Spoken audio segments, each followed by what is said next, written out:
la Nation, le ministre chargé des Affaires étrangères du Mali séjourne en Mauritanie. Il est porteur d'un message du président Goïta pour son homologue, le président de la Mauritanie. La quintessence traduit la préoccupation du président malien quant au traitement infligé à ses compatriotes résidant en terre mauritanienne. Le compte rendu de Alouseni Touré de l'ORTM.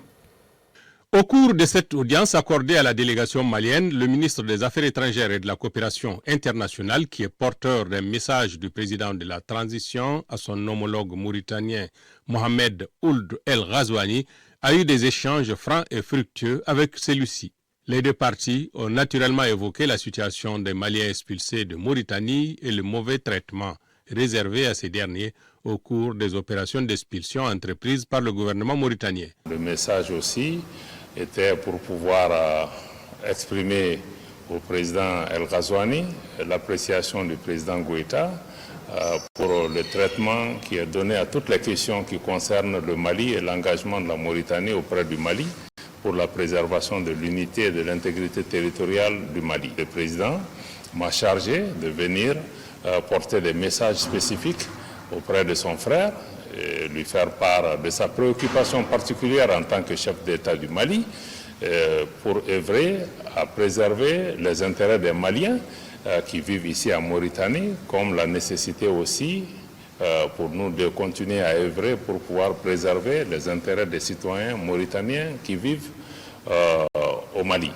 Le ministre Diop a également exprimé la volonté du président de la transition, le général d'armée Assimi Goïta, d'œuvrer de concert avec son homologue mauritanien dans le sens d'un meilleur traitement des Mauritaniens au Mali comme des Maliens en Mauritanie. À cet égard, les deux parties ont convenu de procéder à la révision d'un traité de libre circulation signé depuis 1963 entre le Mali et la Mauritanie. Ce que nous avons, au nom du président, transmis à son frère, c'est la nécessité, lors de ces opérations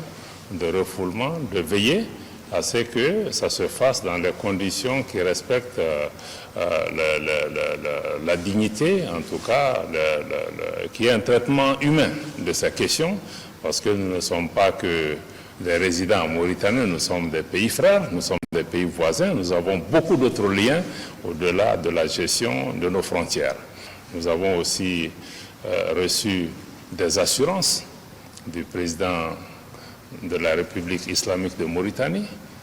par rapport à son engagement à faire en sorte que les Maliens continuent à rester les bienvenus ici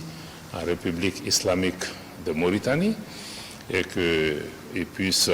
vaquer à leurs occupations et que toutes les facilités seront faites pour pouvoir régulariser les Maliens qui sont là pour pouvoir détenir des titres de séjour et des documents d'identification